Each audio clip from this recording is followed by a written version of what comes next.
Hi welcome back to Eagle learning. എക്സാമിന് ഉറപ്പായിട്ട് വരുന്ന ഭാഗമാണ് ഇമേജ് ഫോർമേഷൻ അല്ലെങ്കിൽ പ്രതിബിംബ രൂപീകരണം. പഠിക്കാം, വേഗം കിടക്കുകയാണ്. നിങ്ങൾ ആദ്യം തന്നെ ചെയ്യേണ്ടത് നമ്മുടെ പ്രോബ്ലം ഏതാണോ വരുന്നത്, ഏത് ചിത്രമാണ് ഉണ്ടാവുക, എടുത്ത് വരയ്ക്കേണ്ടതായിട്ടുണ്ടാവും. സോ നേരെ ആ കോൺകേവ് മിറർ എടുത്ത് വരയ്ക്കുക, കോൺവെക്സ് ആണെങ്കിൽ എടുത്ത് വരയ്ക്കുക. ശേഷം നിങ്ങളിതാ നമ്മുടെ മുഖ്യ അക്ഷം പ്രിൻസിപ്പൽ ആക്സ് വരയ്ക്കുക. ശേഷം സിയും എഫും അടയാളപ്പെടുത്തി വെക്കുക. ഇവിടെയാണ് പലരും തെറ്റിക്കാറുള്ളത്. തെറ്റിക്കരുത് എന്ന് ചോദിച്ചു കഴിഞ്ഞാൽ എഫിൽ നിന്നും പിയിലേക്കുള്ള അകലം നിങ്ങൾ 5 എടുക്കുകയാണെങ്കിൽ ഇതും എന്തായിരിക്കണം? 5 തന്നെ ആയിരിക്കണം. ഇനി ഈ അകലം 4 ആണെങ്കിൽ ഇത് 4 ആയിരിക്കണം, 2 ആണെങ്കിൽ ഇത് 2 ആയിരിക്കണം. സംശയമില്ലല്ലോ, കൂടുതലേക്ക് കിടക്കേണ്ട കാര്യമല്ല, വളരെ സിമ്പിളാണ്. ശേഷം നമ്മൾ ആദ്യത്തെ റേ ഡയഗ്രം വരയ്ക്കുകയാണ്. നമ്മളിവിടെ വസ്തുവിൽ വെച്ചിട്ടുണ്ട്. വസ്തു എവിടെയാണ്? സിക്ക് അപ്പുറത്താണ് അല്ലേ? സിക്ക് അപ്പുറത്താണെങ്കിൽ നമ്മൾ പഠിച്ചിരിക്കുന്ന പ്രധാനപ്പെട്ട കാര്യം തന്നെയാണ്, മുഖ്യ അക്ഷത്തിന് സമാന്തരമായിട്ട് എന്ത് വരയ്ക്കണം? ലൈറ്റ് റേ വരയ്ക്കണം അല്ലേ? The light ray coming parallel to the principal axis. അപ്പോൾ നേരെ വരയ്ക്കുക. സമാന്തരമായിട്ട് സ്കെയിൽ ഉപയോഗിച്ച് വരയ്ക്കേണ്ടതുണ്ട്. നേരെ വരയ്ക്കുക. എന്ത് ചെയ്യും? അത് ഫോക്കസിലൂടെ എന്ത് ചെയ്യും? റിഫ്ലക്റ്റ് ചെയ്ത് പോകും. അപ്പോൾ നമുക്ക് ഇങ്ങനെയാണ് ആ ഒരു ലൈറ്റ് റേ പോവാം. രണ്ടാമത്തെ ലൈറ്റ് റേ നമ്മൾ ഇതിൽ വരയ്ക്കണം, ഫോക്കസിലൂടെ വരയ്ക്കണം. നിങ്ങൾ ഫോക്കസിൻ്റെ ബിന്ദു കറക്റ്റ് അടയാളപ്പെടുത്തി വെക്കുക. ശേഷം അത് തട്ടി തിരിച്ചു വരികയാണ് ചെയ്യുക. ഞാൻ വരയ്ക്കുന്നത് കൺസെപ്റ്റ് മാത്രമാണ്. എൻ്റെ വരയ്ക്ക് ചില എന്താ പറയുക, ചിലപ്പോൾ അങ്ങോട്ടും ഇങ്ങോട്ടൊക്കെ മാറും. സമാന്തരമായിട്ട് തന്നെ വരയ്ക്കണം. കൺസെപ്റ്റ് മാത്രം നമ്മൾ അവതരിപ്പിക്കുന്നത് കേട്ടോ. സോ അങ്ങനെ വരയ്ക്കുന്ന സമയത്ത് എന്ത് സംഭവിക്കുന്നു? നമുക്ക് ഈ വസ്തുവിൻ്റെ പ്രതിബിംബം എവിടെയാണ് കിട്ടുക? ഈ കൂട്ടിമുട്ടുന്ന എവിടെയാണോ അവിടെയാണ് കിട്ടുക. എല്ലാ റേ ഡയഗ്രവും ഒന്നും എല്ലാവർക്കും കൺഫ്യൂഷനൊന്നുമില്ല. പക്ഷേ ചില റേ ഡയഗ്രം കൺഫ്യൂഷനാണ്. പക്ഷെ നമ്മളെല്ലാം പഠിക്കാനുള്ള ഉദ്ദേശം നമ്മൾ ചെയ്തുകൊണ്ടിരിക്കണം. സോ നമുക്ക് എല്ലാവർക്കും അറിയാം, ഇവിടെയാണ് 2 ലൈറ്റ് റേസ് തമ്മിൽ കൂട്ടിമുട്ടുന്നത്. സോ കൂട്ടിമുട്ടുന്നത് ബിന്ദുവിനെ പറ്റിയാണ് എനിക്ക് പറയാനുള്ളത്. നമുക്കറിയാം, വസ്തുവിൻ്റെ ഹെഡിൽ നിന്നുമാണ് ലൈറ്റ് റേ വരുന്നത് അല്ലേ? വസ്തുവിൻ്റെ തലേന്നല്ലേ വരുന്നത്. അതുകൊണ്ട് തന്നെ കൂട്ടിമുട്ടുന്ന ബിന്ദു എവിടെയാണോ ആ ബിന്ദുവിലേക്കാണ് വസ്തുവിൽ നിന്ന് വരുന്ന ലൈറ്റ് റേ വരുന്നത് അല്ലേ? ആ ലൈറ്റ് റേ എവിടെയും എത്തുക. അതുകൊണ്ട് തന്നെ ഇതായിരിക്കും എന്ത്? ഹെഡ്. അപ്പോൾ തലതിരിഞ്ഞ, തല കീഴായ, ഇൻവേർട്ടഡ് ആയ ഇമേജാണ് കിട്ടുന്നത് മനസ്സിലാക്കി വെക്കുക. പിന്നെ സൈസ് നിങ്ങൾക്ക് കണ്ടാൽ തന്നെ മനസ്സിലാവും. വസ്തുവിൻ്റെ സൈസ് വലുതും പ്രതിബിംബം എന്താണ്? ചെറുതുമാണ് അല്ലേ? പ്രോപ്പർട്ടിക്ക് അറിയാലോ. Real and inverted, diminished, formed between C and F. അത് പഠിച്ചു വെക്കുക. ഇനി സിയിലുള്ള ഈ ഒരു പ്രതിബിംബ രൂപീകരണം, ഇതാണ് കിട്ടാൻ ഏറ്റവും ബുദ്ധിമുട്ട്. നിങ്ങൾ ആദ്യം ഒരു കാര്യം ചെയ്തു വെക്കുക. ട്രിക്കാണ് പറയുന്നത് കേട്ടോ. സോ നിങ്ങളിതാ ഈ ഒരു വസ്തു വരച്ചതിന് ശേഷം വസ്തുവിൻ്റെ ഹൈറ്റ് അങ്ങോട്ട് മെഷർ ചെയ്യുക. ഒരു 2 സെൻറ്റിമീറ്ററോ അല്ലെങ്കിൽ 3 സെൻറ്റിമീറ്ററോ ഒക്കെ ഉള്ളൊരു വസ്തുവിൻ്റെ ഹൈറ്റ് അങ്ങോട്ട് മെഷർ ചെയ്താൽ മതി. അതായിട്ട് വരച്ചാൽ മതി. ശേഷം ഇതേ ഹൈറ്റിൽ എന്ത് ചെയ്യുക? നിങ്ങൾ താഴോട്ടേക്ക് ഒരു പ്രതിബിംബം അങ്ങ് വരച്ച് വെക്കുക. ഓക്കെ. അപ്പോൾ നിങ്ങൾ ചോദിക്കും, സാറേ വരച്ച് വെച്ചാൽ ശരിയാവോ? വരച്ച് വെച്ചാൽ ശരിയാവും. വരച്ച് കിട്ടിയിട്ട് ശരിയായിട്ട് നല്ലതാണ് എന്ത്? ആദ്യമേ വരച്ചങ്ങോട്ട് വെക്കണേ കേട്ടോ. ശേഷം എന്ത് ചെയ്യുക?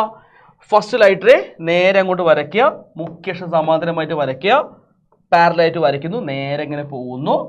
ഫോക്കസ് കൂടി ഇതാ ഇങ്ങനെ ലൈറ്റ് റേ വന്നതിന് ശേഷം നേരെ എവിടെ എത്തണം? ഇങ്ങനെ തന്നെ ആയിട്ട് വിട്ടണം. ക്ലിയർ ആണല്ലോ? രണ്ടാമത്തെ ലൈറ്റ് റേ നിങ്ങളിതാ നേരെ വരയ്ക്കുക. അങ്ങനെ വരയ്ക്കുമ്പോൾ മോസ്റ്റ് പ്രോബബ്ലി നിങ്ങൾക്ക് എവിടെ തന്നെ കിട്ടും? ഉറപ്പായിട്ട് ഇവിടെ തന്നെ കിട്ടും. നിങ്ങൾക്ക് നമ്മൾ വരച്ച് വെച്ചിരിക്കുന്ന ആ ബിന്ദു തന്നെ കിട്ടും. ആ ഹൈറ്റ് തന്നെ കിട്ടും. കണ്ടോ? ഏകദേശം ഇവിടെ തന്നെ കുട്ടി മുട്ടുന്ന രീതി തന്നെ വരച്ചെടുക്കണം. നിങ്ങളോട് ആരും വരയ്ക്കുന്ന രീതി ഒന്നും ചോദിക്കുന്നില്ല. പക്ഷേ എന്ത് മനസ്സിലാക്കണം? ഇവിടെ കിട്ടണം കേട്ടോ. കറക്റ്റായിട്ട് അഡ്ജസ്റ്റ് ചെയ്ത് വരച്ച് വെച്ചോളണം. കുട്ടിക്ക് വസ്തുവും അല്ലെങ്കിൽ വസ്തു സീൽ വെച്ചപ്പോൾ പ്രതിബിംബ സീൽ കിട്ടിയോ എന്ന് മാത്രമേ ആരും നോക്കുള്ളൂ? ഇൻവിജിലേറ്റർ നോക്കുള്ളൂ. നിങ്ങൾ ഇതുമായി ബന്ധപ്പെട്ട് കുറേ അധികം വരച്ചിരിക്കരുത്. നിങ്ങളിപ്പോൾ സ്കൂളിൽ നിന്ന് വരയ്ക്കുമ്പോൾ തന്നെ ഈ രീതിയിൽ ഇത് ഒരുപാട് തവണ വരയ്ക്കും. കാരണം 1 സെൻറ്റിമീറ്റർ മാറിയാലും 1 ഇഞ്ച് മാറിയാൽ എന്ത് സംഭവിക്കും? ഈ പോർഷൻ നമുക്ക് കിട്ടില്ല. അപ്പോൾ ആദ്യമേ തന്നെ നമ്മൾ പ്രതിബിംബം അവിടെ ചെയ്ത് വെക്കുക. അപ്പോൾ നമുക്ക് കറക്റ്റായിട്ട് അഡ്ജസ്റ്റ് ചെയ്തുകൊണ്ട് നമുക്ക് എന്ത് കിട്ടും? ഇമേജ് ഫോർമേഷൻ കിട്ടും. കള്ളത്തരമാണ്, പക്ഷേ നമുക്ക് മാർക്കാണ് പ്രധാനം കേട്ടോ. സോ അങ്ങനെ പഠിച്ചു വെക്കുക. സീൽ വെച്ച സീൽ തന്നെയാണ് കിട്ടുക. അതുകൊണ്ട് സെയിം സൈസ് ആയിരിക്കും. റിയൽ ആൻഡ് ഇൻവേർട്ടഡ് ആണ്. ക്ലിയർ ആണല്ലോ? ഓക്കെ. അടുത്ത പിന്നെ വരുന്നത് എവിടെ നിന്നാണ്? ബിറ്റ്വീൻ സി ആൻഡ് എഫ് ആണ് നമ്മൾ വെക്കുന്നത് അല്ലേ? സോ നേരെ ലൈറ്റ് റേ വരയ്ക്കുക. ഫോക്കസിലൂടെ റിഫ്ലക്റ്റ് ചെയ്യിപ്പിക്കാം. രണ്ടാമത്തെ ലൈറ്റ് റേ ഫോക്കസ് കൂടെ ഇങ്ങനെ വരയ്ക്കുക. അതിങ്ങനെ പോയിട്ട് ഇതാ സീൻ്റെ അപ്പുറത്ത് കൊണ്ട് കൂട്ടിമുട്ടും. അപ്പോൾ നേരെ വരച്ചേക്കുക. വളരെ സിമ്പിളാണ് ഇതൊക്കെ. So if you place the object between C and F where we get a image beyond C ആണ് കിട്ടുക. വലുതാണ് കിട്ടുന്നത് അല്ലേ. സിയിൽ വെക്കുമ്പോൾ ആണ് ഒരേ സൈസ് വരിക. സിയിൽ നിന്ന് ഇങ്ങോട്ടേക്കാണ് ഇമേജ് ഫോർമേഷൻ എങ്കിൽ എന്താ കിട്ടുക? ചെറിയ പ്രതിബിംബമാണ് കിട്ടുക. പക്ഷേ സി നകന്നു പോകുമ്പോഴോ വലിയ പ്രതിബിംബമാണ് കിട്ടുക എന്ന് മനസ്സിലാക്കി വെക്കുക. So enlarged real and inverted ആണ്, ഫോർമഡ് ബിയോണ്ട് സി ആണ്, പഠിച്ചു വെക്കുക. ഇനിയാണ് ഏറ്റവും പ്രധാനപ്പെട്ട ഇമേജ് ഫോർമേഷൻ. പല കുട്ടികൾക്കും സംശയമുള്ള ഭാഗം ഇനിയാണ് വരാൻ പോകുന്നത്. സോ എഫിലാണ് നമ്മൾ വസ്തു വെച്ചിരിക്കുന്നത്. ആദ്യത്തെ ലൈറ്റ് റേ നമ്മൾ മുഖ്യ അക്ഷം സമാന്തരമായിട്ട് വരയ്ക്കുന്നു. ആ ലൈറ്റ് റേ എന്ത് ചെയ്യുന്നു? നേരെ ഫോക്കസിലൂടെ അങ്ങോട്ട് പോവാണ് ചെയ്യുക. രണ്ടാമത്തെ ലൈറ്റ് റേ നിങ്ങൾക്ക് രണ്ട് രീതിയിൽ വരയ്ക്കാം. ഒന്നെങ്കിൽ നിങ്ങൾക്ക് ഇതാ സിയിലൂടെ വരയ്ക്കാം, എളുപ്പമാണത്. പറ്റുമെങ്കിൽ ഇങ്ങനെ തന്നെ വരച്ചോളൂ. കറക്റ്റായിട്ട് ഇതാ ഇങ്ങനെ ആദ്യം വരച്ച് വെച്ചേക്കുക. സിയിലൂടെ പോകുന്ന ലൈറ്റ് റേ എന്ത് ചെയ്യും? സിയിൽ കൂടെ തന്നെ തിരിച്ചു പോകുന്നുള്ള ഐഡിയ നിങ്ങൾക്ക് ഉണ്ടായാൽ മതി. അപ്പോൾ ഈ രണ്ട് ലൈറ്റ് റേയും എങ്ങനെയാണ് പോവുക? പരസ്പരം സമാന്തരമായിട്ട് പോവും, പാരലായിട്ട് പോവും. ഇനി അതല്ലെങ്കിൽ ഏത് ലൈറ്റ് റേ വരയ്ക്കാം? ഇതാ ഇങ്ങനെ വരയ്ക്കാം, നേരെ പോളിലേക്ക് വരയ്ക്കാം. നിങ്ങൾക്കൊരു ഐഡിയ ഉണ്ടായാൽ മതി. പോളിൽ വരുന്ന ഈ ആംഗിള് കറക്റ്റായിട്ട് ഇങ്ങനെ പോകുമ്പോൾ അതാ ഇങ്ങനെയാണ് വരിക. അവിടെ നമുക്കൊരു കാര്യം മനസ്സിലാക്കാൻ സാധിക്കും. ഈ രണ്ട് ലൈറ്റ് റേ ഏതൊക്കെയാ? ഈ രണ്ട് ലൈറ്റ് റേസ് ഇവരെങ്ങനെയാണ് പോവുക? സമാന്തരമായിട്ട് പോവേണ്ടതുണ്ട്. സോ ഫോക്കസിൽ വെക്കുമ്പോൾ രണ്ട് ലൈറ്റ് റേസും സമാന്തരമായിട്ടാണ് തിരിച്ചു പോവുക എന്നുള്ള കൺസെപ്റ്റാണ് നമ്മൾ മനസ്സിലാക്കേണ്ടത്. ഓക്കെ. സോ മറ്റൊരു കാര്യം പഠിച്ചു വെക്കേണ്ടതുണ്ട്. ഇവിടെ ലൈറ്റ് റേസ് തമ്മിൽ കൂട്ടിമുട്ടുന്നില്ല എങ്കിൽ നമുക്ക് എവിടെ ഇമേജ് കിട്ടും? ഇൻഫിനിറ്റിയിൽ, അനന്തതയിൽ കിട്ടും. നമ്മൾ പറഞ്ഞു വെക്കാം. അതിന് ഒരുപാട് കാരണമുണ്ട്. എന്താ ചോദിച്ചു കഴിഞ്ഞാൽ, നമുക്ക് എവിടെയാണോ ഒരു ലൈറ്റ് റേസ് ഇങ്ങനെ ഇൻ്റർസെക്റ്റ് ചെയ്യുന്നത്, ആ ഇൻ്റർസെക്റ്റിംഗ് പോയിന്റിൽ നമുക്ക് പൊസിഷൻ കിട്ടുകയാണ് ചെയ്യാം. ഇവിടെ ഇൻ്റർസെക്റ്റിംഗ് പോയിന്റ് ഇല്ല, കൂട്ടിമുട്ടുന്ന ബിന്ദുവില്ല. അതിൻ്റെ അർത്ഥം എവിടെയാണോ ഇമേജ് എക്സാക്റ്റ് ആയിട്ട് ഉണ്ടാക്കുക അത് നമുക്കറിയില്ലെന്ന് അതിൻ്റെ അർത്ഥം. കൂട്ടിമുട്ടിയത് എവിടെയാണോ അവിടെയാണ് പ്രതിബിംബം. ഇവിടെ കൂട്ടിമുട്ടുന്നില്ല, അതുകൊണ്ട് എവിടെ വേണമെങ്കിലും ഉണ്ടാവാം. അതാണ് കൺസെപ്റ്റ്. ഇൻഫിനിറ്റിയിലാണ്, അല്ലെങ്കിൽ അനന്തത. അതിൻ്റെ മീനിങ് എന്താണ്? അങ്ങ് ദൂരെ നല്ല, എവിടെ വേണമെങ്കിലും ഉണ്ടാവുന്ന കൺസെപ്റ്റ്. ക്ലിയർ ആണെന്ന് വിചാരിക്കുന്നു. സോ ഇമേജ് ഫോർമഡ് അറ്റ് ഇൻഫിനിറ്റി ആണ്, റിയൽ ആൻഡ് ഇൻവേർട്ടഡ് ആണ്, അതേപോലെ ഹൈലി എൻലാർജ്ഡ് ആണ്. ക്ലിയർ ആണെന്ന് വിചാരിക്കുന്നു. അടുത്തത് ഇതാണ് നിങ്ങൾക്ക് എക്സാമിന് മിക്കവാറും ചോദിക്കാൻ സാധ്യത കൂടിയ ഇമേജ് ഫോർമേഷൻ. ഇവിടെ നിങ്ങൾ മനസ്സിലാക്കേണ്ട കാര്യം, ആദ്യത്തെ ലൈറ്റ് റേ നമ്മൾ പാരലായിട്ട് വരച്ചു കഴിഞ്ഞാൽ അത് ഇതാ കറക്റ്റായിട്ട് ഫോക്കസ് കൂടി റിഫ്ലക്റ്റ് ചെയ്ത് പോകണം. ക്ലിയർ ആണല്ലോ. രണ്ടാമത്തെ ലൈറ്റ് റേ നിങ്ങൾക്ക് ഇതിലെ വേണമെങ്കിലും വരയ്ക്കാം. ഇതാ നിങ്ങൾക്ക് വേണമെങ്കിൽ ഇതാ ഇങ്ങനെ വരയ്ക്കാം. ഒബ്ജക്റ്റിൻ്റെ ഹെഡിൽ നിന്ന് നേരെ സിയിലേക്ക് വരയ്ക്കാം.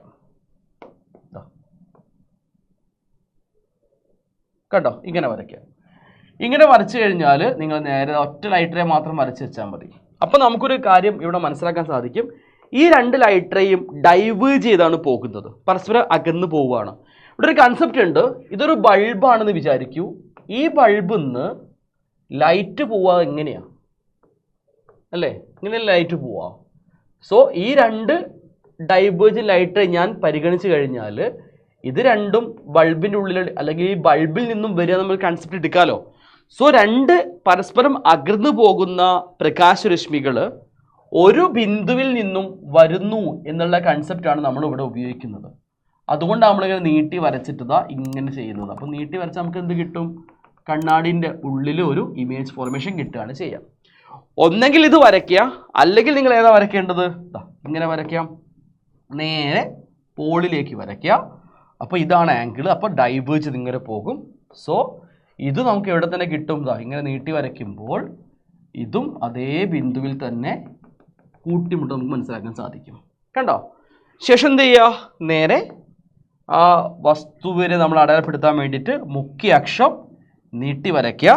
നീട്ടി വരച്ചതിന് ശേഷം എന്ത് ചെയ്യുക? പ്രതിബിംബം ഇങ്ങനെ വരയ്ക്കണം. ഇവിടെ നമ്മൾ പഠിച്ച കാര്യമാണ്, വസ്തുവിൻ്റെ ഹെഡിൽ നിന്നുമാണ് അല്ലേ, തലയിൽ നിന്നുമാണ് ലൈറ്റ് റേ പോകുന്നത്. അതുകൊണ്ട് കൂട്ടിമുട്ടുന്നത് എവിടെയാണോ അവിടെയാണ് എന്തുണ്ടാവുക? തല ഉണ്ടാവുക. ഇത് മാത്രം എന്ത് ഇമേജ് ആണ്? ഇറക്റ്റ് ഇമേജ് ആണ്, നിവർന്നതാണ്. അതുകൊണ്ട് തന്നെ ഇതെന്താണ്? ഇതൊരു വിർച്വൽ ആണ്, അല്ലെങ്കിൽ മിഥ്യാപ്രതിബിംബമാണ്. സെറ്റ് ആണല്ലോ, ക്ലിയർ അല്ലേ? So it's A very important one. ഇത് നിങ്ങൾ പഠിച്ചു വയ്ക്കുക. ഇനി വളരെ റെയർ ആയിട്ട് ചോദിക്കുന്ന മറ്റൊരു ഇമേജ് ഫോർമേഷൻ കൂടിയുണ്ട്. അതേതാണ്? At infinity. ഇത് ഫോക്കസ് വയ്ക്കാൻ വേണ്ടി ചോദിക്കുന്ന കാര്യം. നിങ്ങൾ ഇൻഫിനിറ്റി വരയ്ക്കുമ്പോൾ ഒറ്റ കാര്യം മാത്രം ചെയ്യേണ്ടതുണ്ട്.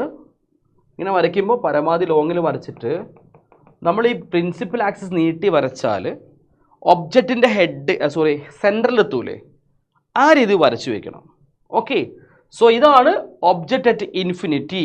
കോൺകേവിൻ്റെ ഒബ്ജക്റ്റ് ഇൻഫിനിറ്റി ഇതാണ് വരുന്നത്. ശേഷം എന്താ ചെയ്യേണ്ടത് നിങ്ങൾക്ക് എല്ലാവർക്കും അറിയാലോ. ഒബ്ജക്റ്റിൻ്റെ ഹെഡെന്നും അതേപോലെ ടെയിലെന്നും, അതായത് നേരെ ഇവിടുന്ന് ഒരു ലൈറ്റർ ഇങ്ങനെ വരയ്ക്കുക, പാരലായിട്ട് വരുന്നു, ഫോക്കസ് കൂടെ പോകുന്നു. ഇവിടുന്ന് വരയ്ക്കുക, അതും ഫോക്കസ് കൂടെ പോകുന്നു എന്നാണ് കൺസെപ്റ്റ്. സോ ഫോക്കസ് നമുക്ക് എന്ത് കിട്ടും? ഇമേജ് കിട്ടും. ഇനി നമുക്ക് കോൺവെക്സ് ഒന്നും പഠിക്കാം. കോൺവെക്സ് എക്സാമിന് ചോദിക്കാറില്ല എങ്കിൽ നിങ്ങൾക്ക് ചിലപ്പോൾ ഇത് ധാരണ വെക്കേണ്ടതുണ്ട്. കാരണം പ്രോബ്ലമൊക്കെ വരുമ്പോൾ നമുക്ക് കൃത്യമായി ധാരണ വരേണ്ടതുണ്ട്. കോൺവെക്സ് ആവുന്ന സമയത്ത് ഒറ്റ കാര്യം ചെയ്താൽ മതി. പിന്നെ കോൺവെക്സിൻ്റെ ഇതാണ് കോൺവെക്സിൻ്റെ പ്രത്യേകത.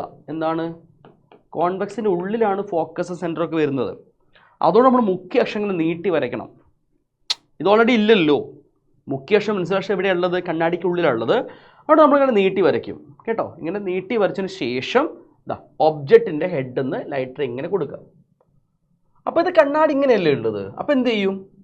ഇതിങ്ങനെ ഒറ്റ പോക്ക് പോകും, ലൈറ്ററെ ഇങ്ങനെ റിഫ്ലക്റ്റ് ചെയ്യാം. ഓക്കെ, പക്ഷെ നമുക്കൊരു കാര്യം മനസ്സിലാക്കാൻ അറിയാം. നമ്മൾ പഠിച്ചിട്ടുണ്ട്, if a light ray coming parallel to principal axis what happen? It reflected through the focus. അതായത് മുഖ്യ അക്ഷത്തിന് സമാന്തരമായി കടന്നിരുന്ന പ്രകാശരശ്മികൾ ഫോക്കസിലൂടെ കടന്നു പോകും എന്ന് നമ്മൾ പഠിച്ചിട്ടുണ്ട്. അതേ കൺസെപ്റ്റ് അവിടെ നമ്മൾ ഉദ്ദേശിക്കുന്നത്. സോ കൃത്യമായിട്ട് അത് മനസ്സിലാക്കി വയ്ക്കുക. ക്ലിയർ ആണല്ലോ? രണ്ടാമത്തെ ലൈറ്ററെയാണ് പ്രധാനപ്പെട്ടത്. അത് നമ്മൾ സിയിലേക്കാണ് വരയ്ക്കുക മക്കളെ. സോ നേരെ ഇവിടുന്ന് കറക്റ്റായിട്ട് ഇങ്ങനെ വരച്ചാൽ മതി. നേരെ സിയിലേക്ക് വരച്ചാൽ മതി. നമ്മൾ പഠിച്ചിട്ടുണ്ട്, സിയിലേക്ക് വരയ്ക്കുന്ന ലൈറ്ററേസ് എന്താവുന്നില്ല, ഡീവിയേഷൻ ഉണ്ടാവില്ല. അതുകൊണ്ട് തന്നെ സിയിൽ കൂടെ തന്നെ ഞങ്ങൾ ഒറ്റ പോക്ക് ഇങ്ങോട്ട് പോവുക ചെയ്യുക. ഒറ്റ ലൈറ്ററേ വരയ്ക്കേണ്ടതുള്ളൂ. സോ കൂട്ടിമുട്ടുന്ന പോയിന്റ് എവിടെയാണോ അവിടെ നമുക്ക് എന്ത് കിട്ടുക? ഇമേജ് കിട്ടുക. സോ ഇവിടെ കൂട്ടിമുട്ടുന്നു അല്ലേ? അപ്പോൾ ഇതാണ് ഹെഡ്. കൂട്ടിമുട്ടത്തോട് നമ്മൾ ഹെഡ് വരയ്ക്കേണ്ടതുണ്ട്. സോ ഇത് എന്താ കിട്ടുക? ഇറക്റ്റ് ഇമേജ് ആണ് കിട്ടുക അല്ലേ? പക്ഷെ എന്താണ്? ഡിമിനിഷ്ഡ് ആണ് എന്ന് മനസ്സിലാക്കി വയ്ക്കുക. സോ ഇത്രയും ഇമേജ് ഫോർമേഷൻ നമുക്ക് പഠിക്കാനുള്ളത്. എല്ലാം കൃത്യമായിട്ട് വരച്ച് പഠിക്കുക. ഇതിലൊന്ന് എക്സാമിന് ഉറപ്പാണ് കേട്ടോ. സോ നമുക്ക് എന്ത് ചെയ്യാം? ലൈവ് ഉണ്ട്, കൃത്യം 7 മണിക്ക് എല്ലാവരും വരും. അടിപൊളിയായിട്ട് പഠിക്കാം. ഞാനും ഉണ്ട്, സ്റ്റീബിൾ സാറും ഉണ്ട്. അടിച്ച് പൊളിയായിട്ട് പഠിച്ച് നല്ല മാർക്ക് വാങ്ങണം. See you next session. By.